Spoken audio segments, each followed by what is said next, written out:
আসসালামু আলাইকুম সবাইকে। আমার টোটাল ভিউয়ারদের মধ্যে একটা ভালো নাম্বার আছে যারা ভেড়ার ভিডিও দেখতে চায়, বারবারই বলে ভেড়াগুলোর আপডেট দেন, ভেড়াগুলোর ভিডিও দেন।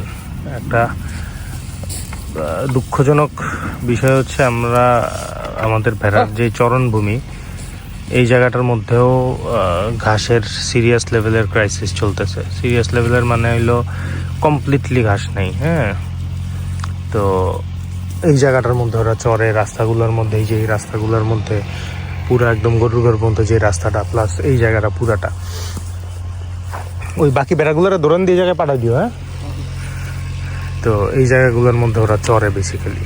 তো টোটাল জায়গাটা ওরা দেখেন অবস্থা একদম ট্রিম করে ফেলাইছে। মানে এখান থেকে ওরা যে টাইনা এই দেখেন, এই জায়গাগুলো দেখেন একদম ক্লিন হয়ে গেছে খাইতে খাইতে ওদের। তো ওদেরও একটা খাওয়ার বড় ক্রাইসিস যাচ্ছে আসলে। 20টা ভেড়া আমাদের এখন, সব মিলে বাচ্চাও হয়েছে অনেকগুলা। তো এই ক্রাইসিস পিরিয়ডটা ওরা পুরাটা রাস্তা একটু পর দৌড়াদৌড়ি করে খাওয়ার জন্য। তো আমরা এখন দানাদারটা বাড়াই দিছি ওদেরকে স্বাভাবিকভাবেই, যেহেতু ওদের খাওয়ার একটা ক্রাইসিস যাচ্ছে। প্লাস হচ্ছে আমার দৃষ্টিতে ওদেরকে ইউএমএসও স্টার্ট করা হবে। প্লাস হচ্ছে একটু আলাদা করে যদি সবুজ কোনো কিছু ঘাস, তো আসলে দেওয়ার সুযোগ নেই এই মুহূর্তে আমাদের, কারণ হচ্ছে অলরেডি গরুই ঘাস পাচ্ছে না পর্যাপ্ত পরিমাণে। সো আমরা যে আলাদা করে ওই ধ্যান ধরে আসতেছি, আমরা যে ওরা আলাদা করে ঘাস দিব ওইটার সুযোগ আসলে নাই বললেই চলে। আমরা এই রাস্তাটায় প্রচুর ঘাস আছে, কিন্তু সমস্যাটা হইলো এই রাস্তাটায় দিলে এই রাস্তাটা থেকে ঘাস খেতে যাওয়ার জন্য যে কোনো ব্যারিকেড আছে এরকম কোনো কিছু নাই। এটা একটা বড় সমস্যা, যার কারণে এই রাস্তাটায় ওদেরকে অ্যারেঞ্জমেন্ট করে দিতে পারতেছি না। তো ওদেরকে এরকম লট যদি আইনা প্রতিদিন দেখে এটা ইনিশিয়েটিভ নিতে হবে। এই লটগুলা, অনেক লট আছে চতুর্দিকে, লটগুলোও যদি আইনা দেওয়া যায় ওদেরকে প্রতিদিন, ওদের খাওয়ার যেই প্রবলেমটা, এটা মানে পর্যাপ্ত পরিমাণে খাদ্য ওরা পাবে লটগুলা থেকে।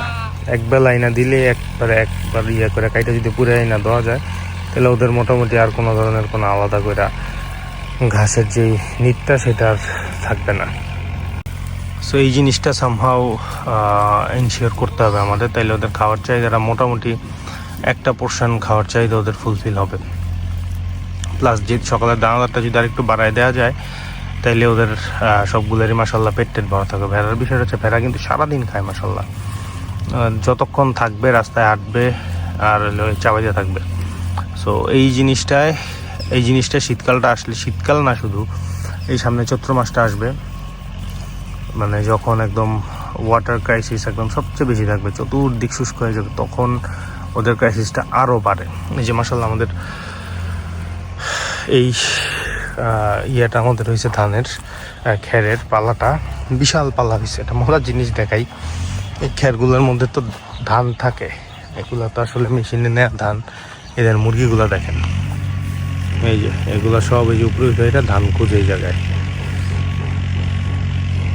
তো এই পরিমাণে খের আরও আমাদের স্টকে আছে, আমরা ওই ঘরটার মধ্যে রাখছি, যেগুলো আমরা কামিং 20-25 ডেজ খাওয়াবো। ওইটার আমরা পালা করে উঠাই নাই, জাস্ট এইটারে স্টকে রাখছি। ওইটা শেষ হওয়ার পর এখানে তো নাইলে আবার ইঁদুর বাসা বানায় ফেলাবে আর কি, এই কারণে। তো দেখেন মাসাল্লাহ ওরা কিন্তু ওই যে এটা একদম দেখবেন ক্লিয়ার করে ফেলাবে খাইয়া একটু কিছুক্ষণের মধ্যেই। তো এইরকম খাওয়াটা যদি ওরা প্রতিদিন পায়, ইনশাল্লাহ ওদের একটা বড় চাহিদা এখান থেকে ফিল আপ হবে। আপনারা জানেন এই যে বাচ্চাগুলো দেখেন মাসাল্লাহ কি সুন্দর, মানে কি মায়া লাগে বাচ্চাগুলারে দেখলে। ভেড়া বড় হইলে অতটা ভাল লাগে না, বাচ্চা অবস্থায় যতটা সুন্দর লাগে এগুলারে। আর এখন শীতকাল, এগুলার গোসল টোসল করানোর মতো কোনো উপায় নেই, গোসল করালে দেখা যাবে সব ঠান্ডা লেগে যাবে। এগুলার অবস্থায় দেখা গেছে যে আপনার চামড়াটা পশম টসম একদম ময়লা হয়ে আছে, এই আর কি। এই ভেড়াটার মাঝখানে একটু অসুস্থ ছিল, এই কালো বাচ্চা ভেড়াটা, যে শরীরের পশম টসম পড়ে যেতে নিয়েছিল। তো এখন একটু চেঞ্জ মনে হচ্ছে আমার কাছে, এখন একটু ঠিক হয়েছে।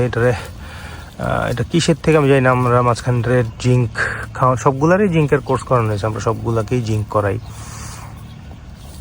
এই আর কি। তো এখানে একটা ভেড়া নাই বলতে হচ্ছে এই যে এই ঘরে একটা মা ভেড়া 2টা বাচ্চা নিয়ে নতুন 4-5 দিন আগে বাচ্চা হয়েছে, তো ওরা ভিতরে আছে আর কি।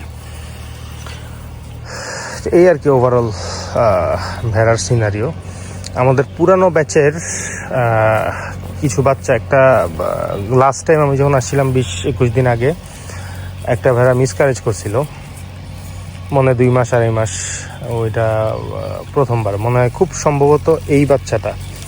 এটা কিন্তু আমাদের ঘরের বাচ্চা, এটা এখন বড় হয়েছে। সো ওর একটা বাচ্চা নষ্ট হয়েছিল। তো আমাদের আগের ব্যাচেরও 3-4টা বাচ্চা প্রেগনেন্ট থাকার কথা, যেমন ও প্রেগনেন্ট আশা করি। তো এরকম কয়েকজনই প্রেগনেন্ট থাকার কথা হিসাবে।